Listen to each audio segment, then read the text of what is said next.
Hi guys, it's Supper here again. This time I've got with me former mini wargaming Ash, creator of Guerrilla Miniature Games and creator of Tabletop Media Co-op, and what most important, full-time dad, Ash Barker. Yes, that's me. Hi, everybody.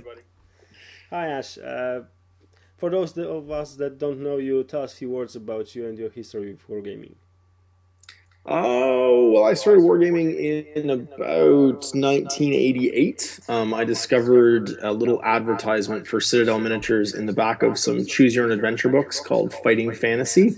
You might remember these really lime green spines on the sides of the books. And they were role-playing games before there was video role-playing games and these little novels. And they were actually made by the guys that founded Games Workshop. So Ian Livingston and Steve Jackson were two friends that wrote RPGs, and they had a little magazine called The Owl and the Weasel that turned into White Dwarf, and they were the ones that started importing Dungeons and Dragons into England at the time when it was first being made. And so they made friends with Brian Ansell, who was the founder of Citadel Miniatures, and eventually went on to all come together and make Games Workshop. But that was where I first discovered Citadel Miniatures, was in the back of one of those books, because it said, do you want to make your games more exciting? You should check out these little toy soldiers. And that's what I did.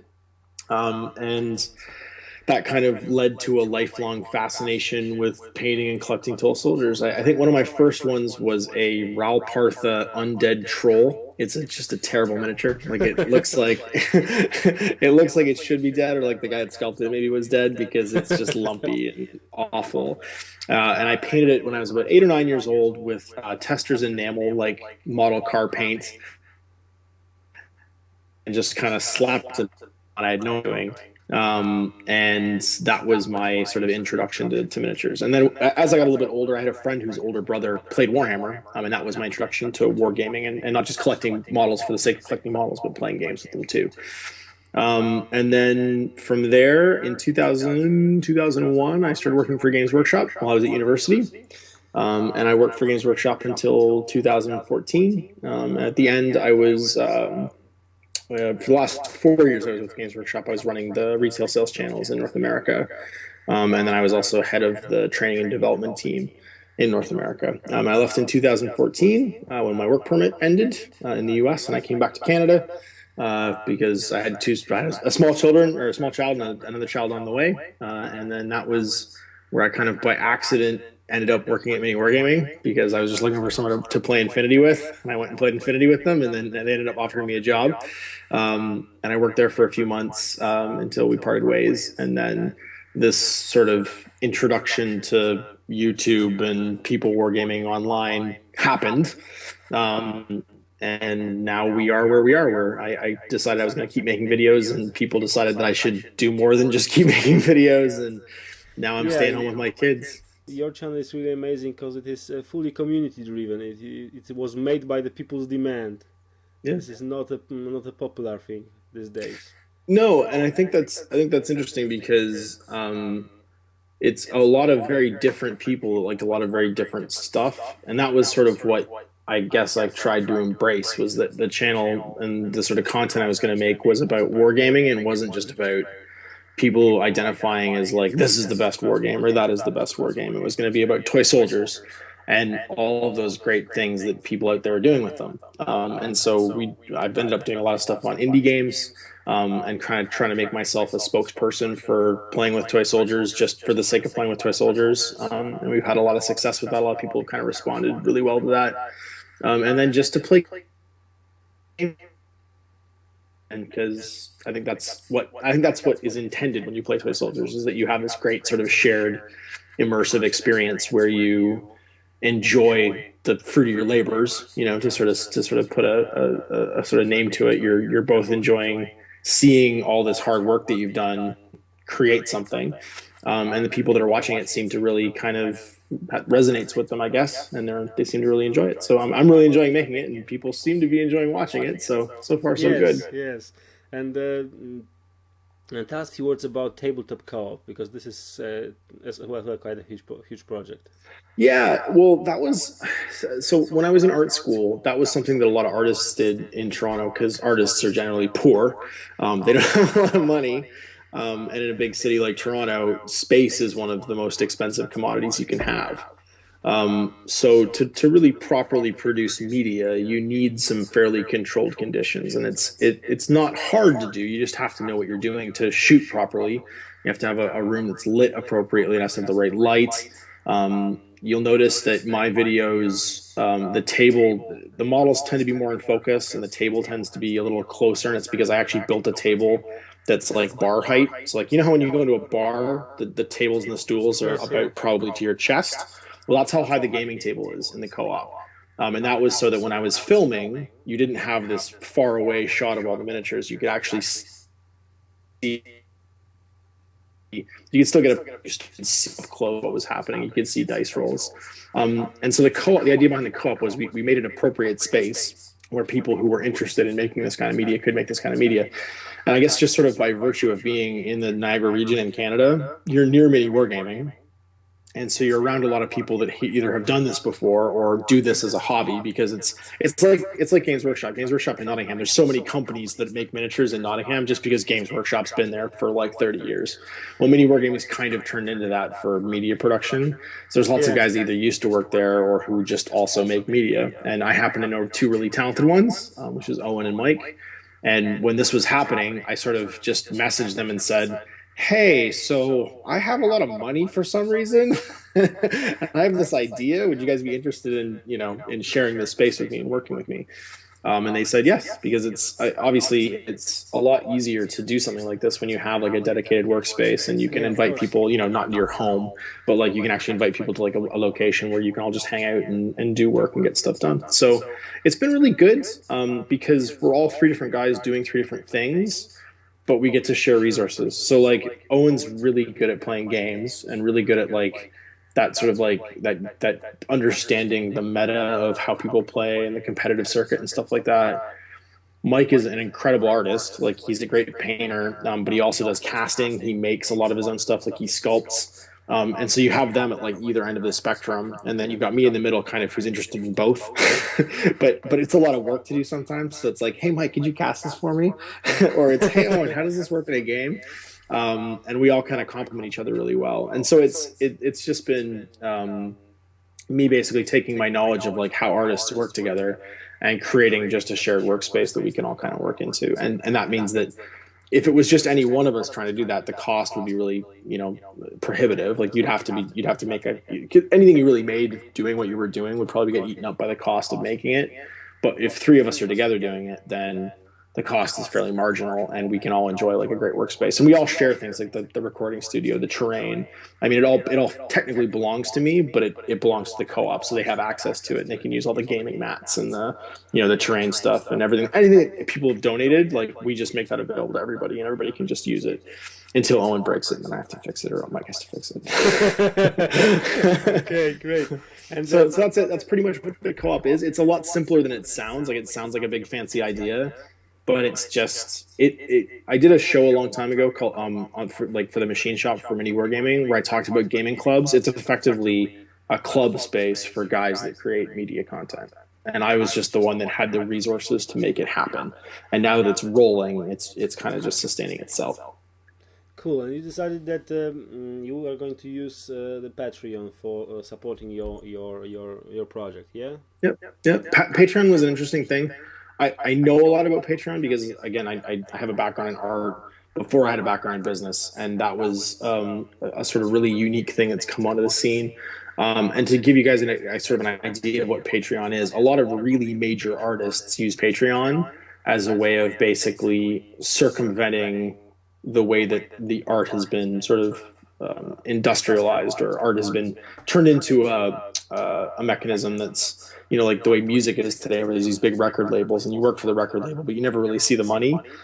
Patreon is a way of just going directly to people who are your fans and saying, hey, I want to keep making things, but there's all of this red tape around making stuff. So if I can't make a living making it and I can't really do it by the traditional sort of like route of doing it, then this isn't going to do it anyways. To keep doing this, you'll make it free for everybody. And so a really famous one, I don't know if you guys know there's an author named Neil Gaiman. He wrote Sandman and a whole bunch of comics, really famous comics in the 90s, a lot of really famous books too. His wife, Amanda Palmer, uses Patreon, and she's a performance artist. She does music. She does spoken word, a lot of really crazy cool performance art. And she's used Patreon, and now every time she makes a thing, she puts it for free. So if she writes a song, she performs a song, she puts it for free on Bandcamp, and anybody can download it. But her Patreon backers support her to the tune of 35,000 US dollars every time she like makes a piece of art. Or yeah, exactly. I know, just the look on your face, like whoa, really?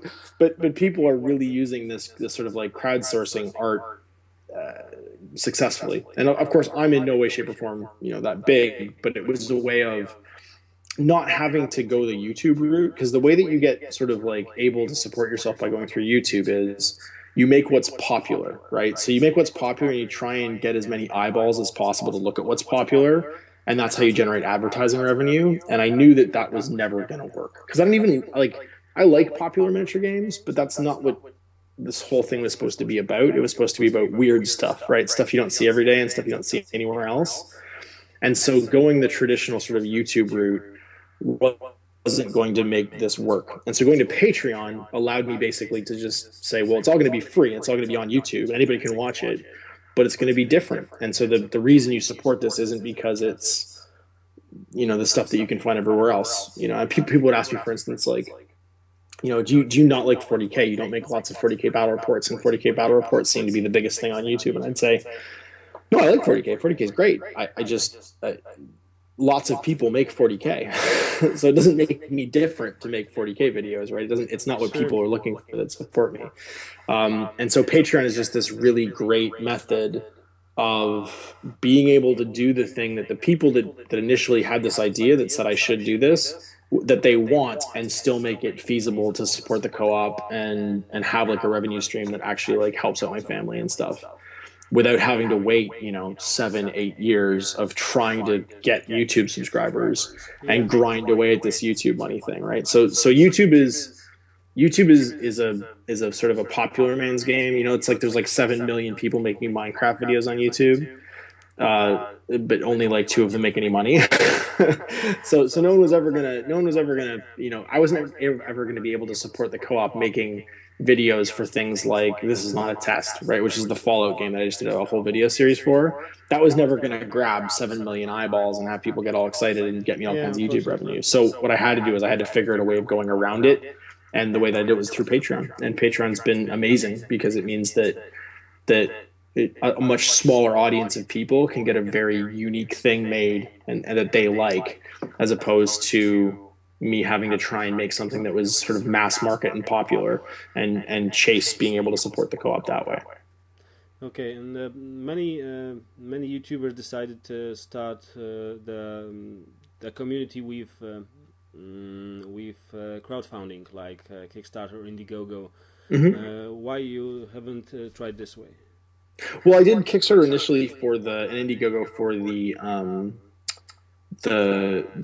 way that I launched the co-op, and it was really just initially it was me saying, hey, I'd like to get a nice camera. That's all I said, and that was sort of what kicked all this off, because I thought maybe I'll keep making videos, but if I do it, I'd like to do it with the same level of equipment that I had at Mini Wargaming. And so I had a camera, but it wasn't nearly, the sensor wasn't nearly as big.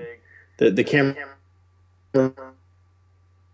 wasn't high enough quality, good video. So the original crowdfunding campaign I did was just to get a camera. Hello? Yes, I'm here. Okay, you're still there. Sorry, I thought you'd broken up. Yeah, there was a lag for me.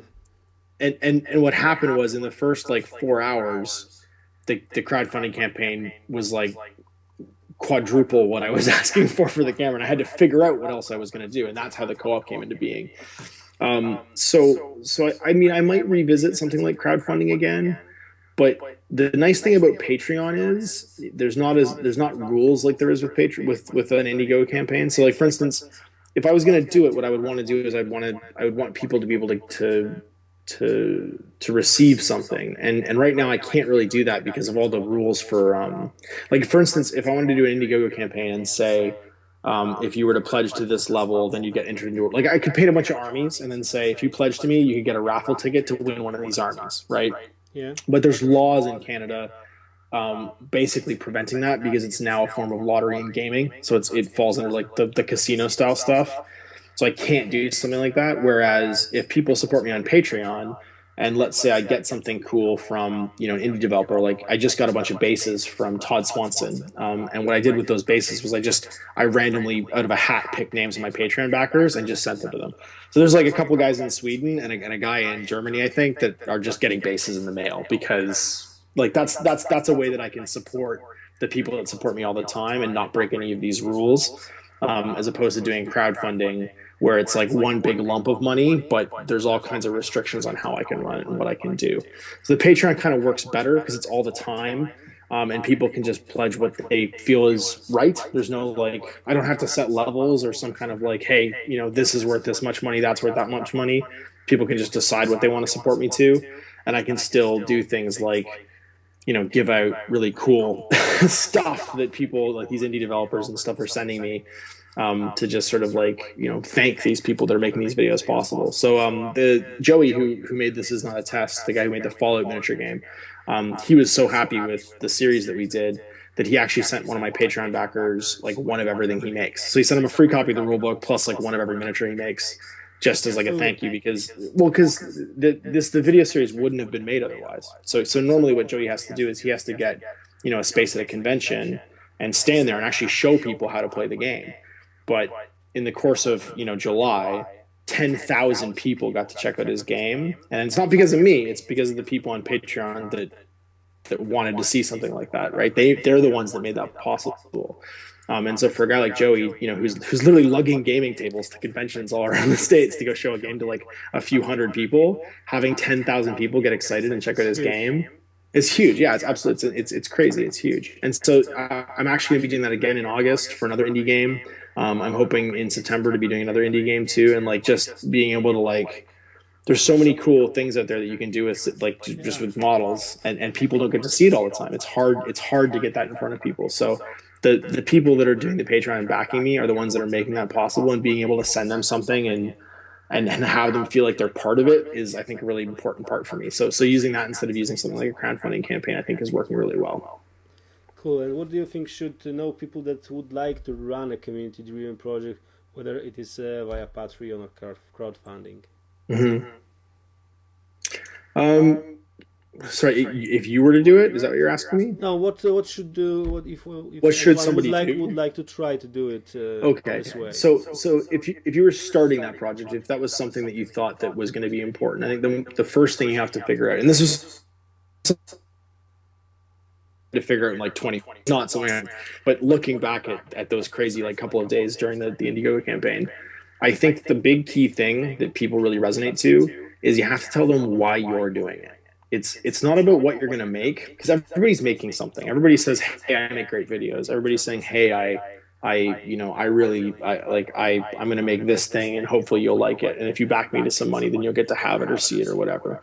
But I think what the difference is between a successful Indiegogo campaign and a non-successful one is actually people getting on board with the idea behind what you're doing. And so I think what made me successful was that people kind of had an idea of who I was when they watched my videos of mini wargaming.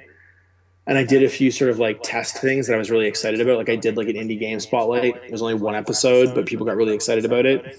But then when I went and did the Indiegogo campaign, I started off by explaining, well, so you guys want me to keep making videos. Well, I think that's cool. And I mean, that would be fun for me as a hobby. But if I had access to all this money, here's why I would like to do that. I think that there's great games out there that nobody ever gets to see, and they're tons of fun. And I think that there's some value to wargaming as a whole of showing people these games, because it's somebody's great hard work, and it's somebody's passion. And I think that the more people stand up and say, hey, that's cool, that's important, the sort of stronger a community gets, the more open and positive a community gets. And people really like latched onto that and keyed into that. It became something that wasn't just about, hey, if I give this guy some money, I get to watch some videos. It was, hey, I can be part of something that's more important than just the videos that people are going to get to watch, because the videos are going to be interesting and unique and different, and not what we see everywhere else on YouTube that's about tabletop gaming. So I think that's if you're going to do anything, whether it's Patreon or Indiegogo or whatever, if you don't have an idea, like a why that you're passionate about, that you think is important and that is the reason you're doing things, you're not going to be as successful as you will be, and your plans maybe not going to be as sharp. So it's not that you, I think that it's not that you have to have that thing. Sometimes you figure out that thing later on as you're going. But if you can start off knowing what that thing is and making whatever your platform is about that. So, I want to raise money because I think that sculptors are not appreciated enough in the tabletop world. People see great miniatures, but they don't understand all the hard work that goes into it. And I want to create a video series that's all about working, like taking the mystery out of sculpting and showing people how, you work with armatures and you work with dollies and you work with green stuff or whatever the mediums are that would teach a layman how to sculpt a miniature, or even casting. Like I want to do a video that's all about showing just the amount of sheer crazy work and money goes into making a plastic sprue, because it's a huge like not even as much as it used to be, but it is still a huge investment in money and time. And that video series might be important because it might mean that you walk into a gaming store next week and a kid's seen that video and he's not just like carrying his miniatures in a box, like just rattling around like loose and being destroyed. Then you're gonna get a better response to whatever your crowdfunding thing is. And let's say you wanted to crowdfund a club, like you wanted to crowdfund a club in your area, and you think that's important. If you crowdfund it for the reason of, hey, I want to have some cool toys and I want to have a place to hang out with my friends, that's not going to speak to people as much as, hey, there's no place for people in my city to play tabletop games. I know that there's 12 or 15 players that play tabletop games, but the stores don't let us play in them, or the stores aren't an appropriate venue, or hey, I'd like to show this to at-risk youth. You know what I mean? I'd like to run this club as a way to get kids, from our younger generation to not play video games and to check out something that's then you're going to respond, right? Like that club's not just about you having a place to play with your friends. It could be about something bigger, like, being in a community center and just getting kids to read books. Like you can't play a tabletop war game without reading a book or doing math. Yeah. And how many kids these days don't, they sit in front of video games and they don't do that stuff. So I think that's the really important thing. If you're going to do a crowdfunding campaign, it needs to be about something.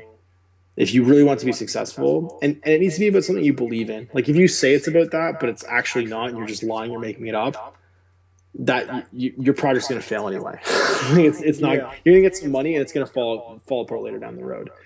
But if you're gonna have a platform, and then you're going to actually follow through with it, and you can make it about something that you're passionate about, then people tend to respond. Like there's a lot of negativity on the internet, but there's a lot of really quiet positivity. And I think that what's really impressed me in the last 4 months is that there's people out there that are quietly positive and quietly sort of like, champions. And if you can get them to be loud and to be together and to feel like they're all part of something, then the amount of stuff you can do is just amazing.